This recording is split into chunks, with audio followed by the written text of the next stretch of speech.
The problem is in the God of Islam.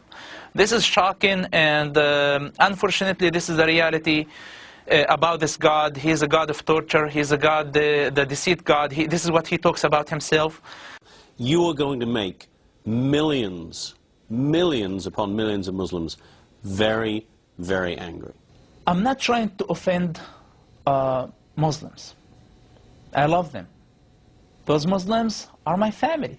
But you are going to offend people, and you are going to put your life in danger, aren't you, by doing this? Some of them will be offended.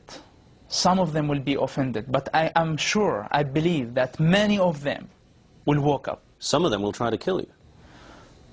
They will. They will. If they will kill me, they will kill this body. But the question, what about my soul? What about my ideas? What about my beliefs that I shared with everybody? Will they be able to kill this? I don't think so. These comments are coming from a man who is not just any Palestinian, but the son of Sheikh Hassan Youssef, one of the founders of Hamas. Mossab Hassan is also a young man who himself, until just a few years ago, was president of the Islamic Youth Movement. And his denunciations of Islam are harsh and startling. Every Muslim who read the Quran, if they allow themselves to listen to this Quran and believe in the same time that this is from God, I think they are sick and they need help. I believe that Islam is collapsing already. Because it's collapsing? It is collapsing. It looks from the outside, it's growing, but from the inside, it's completely collapsing. It's not giving answers to the people. It's not improving their lives. It's not helping them at all. Within 10 years, that's it. Islam is going to be over. Hamas start to get suspicious about everybody, about themselves, about their wives, about their children, about everybody. If they torture, you're not allowed to say anything. If they kill people, you're not allowed to say anything. If they teach you something wrong... They torture and they kill people in the jail? They tortured and they killed people. Their own people? Their own people. Like put needles under their fingernails. They put needles under the fingernails? Needles under their fingernails. Hamas leaders that we see them on the TVs now, okay, and big leaders were responsible for torturing their own members. In studying the Quran, Mossab Hassan found what he calls thousands of inconsistencies. What Muslim sheikhs or religious people do, that they focus on only one part of Islam. Which part do they focus on? The part that they need for that time. If it's a war zone, if it's wartime, they're talking about jihad. They bring the verses that, so it's like very political religion. And this way, I discovered that the Islam is the most bipolar religion on earth, that you can find whatever you want. So the Quran contradicts itself? In so many ways. Within days of us broadcasting that interview, it spread across the internet like wildfire. Days after that, Al-Qaeda itself stepped up in the absence of Hamas making any comment, criticized Hamas for allowing him to get away from the organization, and then concluded their internet statement by quoting the words of the Prophet Muhammad, chilling words. They said, "Whoever changes his religion, kill him." That being a reference to the fact that Mossab Hassan not only has left Hamas, but has now turned his back on Islam and converted to Christianity. I love Jesus immediately. Why? Love your enemy. That was the one that moved me from like deep and changed my life forever. I've been suffering for a long time. It's like my medicine became. It's not a drug. It's not given. It's not like Quran.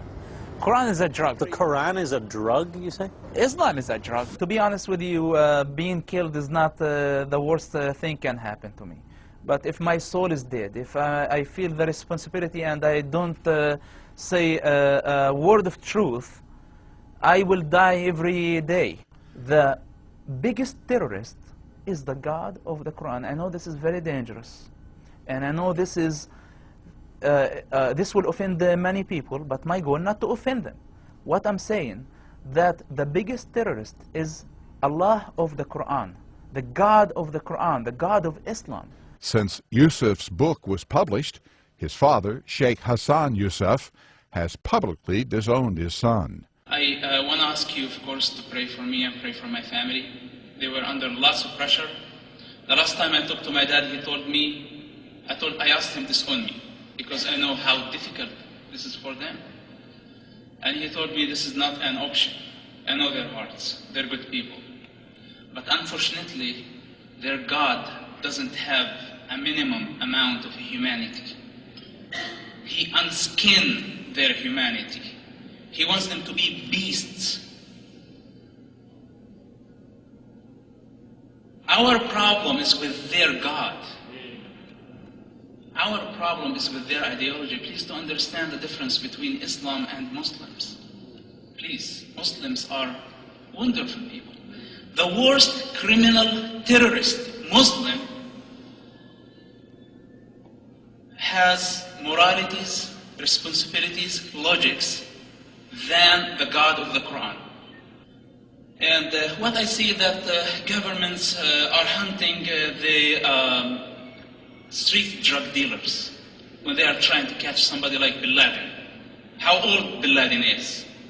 50 years, 60 years, and how long he's gonna survive? For the next 15 years? We have a problem with a gangster has been for the last 1400 years, and he will be there for the next 500 years if nobody will stop him. And our war is with him. My war is with him. My God's war is with him. If Jesus Christ was here now, right now, and you ask him a question, what do you think about the God of the Quran and the God of Islam? What his answer will be. But I'm telling you, the problem is much bigger than Hamas. The problem is in the God of Islam. This is shocking, and unfortunately, this is the reality about this God. He is a God of torture. He is a God, the deceit God. This is what he talks about himself. Islam as a religion in general is a lie wrapped with some facts and truths, and I'm talking this with the authority of somebody who understands exactly what Islam is all about. And it's the biggest lie in history, in my opinion. And this is the biggest danger, that a quarter of population of Earth believe that this is a religion from God. They are wonderful people. You know, here in Canada, our Muslim population is the same as any other religion. So, you know, those are very inflammatory words about. I know you've converted to Christianity, but that's pretty inflammatory. Yeah. Yes. This is a good point, and what I'm trying to tell you here, that your problem, my problem, the world's problem is not with Muslims. And Muslims, the majority of Muslims are great and wonderful people. They are my people.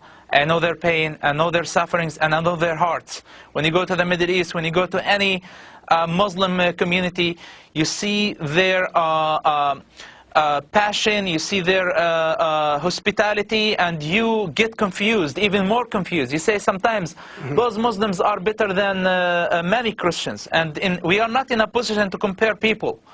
We are comparing ideologies. And I'm telling you that the minimum Muslim, the most criminal Muslim or terrorist has a minimum of morality, responsibility, logics more than his God. If you read the Quran, if you allow yourself to understand what the Quran is all about, you're going to figure this out yourself. Go to the Quran, Surah 9, verse 5, and you will find what the God of Quran is asking Muslims to do against everybody. Now, it's not Muslims' fault that they were born in that culture. It's not their fault that they were born as Muslims. But what we're telling them, understand your religion before you are offended. Those are realities about their religion, and they need to recognize that. Your father is the leader of Hamas in the West Bank. Didn't you feel that you are betraying your family, betraying his confidence, betraying the idea he dedicated his life to? How did I betray him? By saving his life, for example? I'm not doing him a favor. This is my dad. I know I rather to die and he doesn't get hurt. I look like a traitor because I am doing what my people need, not what my people want. You decided at some point to leave Islam altogether, and you converted to Christianity, right? Yes, I converted to Christianity. I am a Jesus Christ follower, and let me tell you something. I am not a pro-Israeli and I'm not very fascinated by the work of the Israeli government of killing Gaza children or assassinating leaders and even terrorist leaders. It's very obvious that they're going to try and kill you till the rest of your days, and still here you are in Israeli television without disguise, without fear, and I ask myself whether this is courage or total craziness. Look, you are afraid when you do something wrong. When you don't do something wrong, when you believe in what you're doing, you're not afraid. Masoud Youssef, in behalf of myself and many, many Israelis, thank you very much, and thank you for this interview. Thank you. Mossab is well aware that by speaking out, he could effectively be signing his own death warrant. But he shows no fear. They gotta kill my ideas first, which is like, that's it. They're already out. So how are they gonna kill my idea? How are they gonna kill my opinions that I have? This thing that they can do, they can't kill my body, but they can't kill my soul.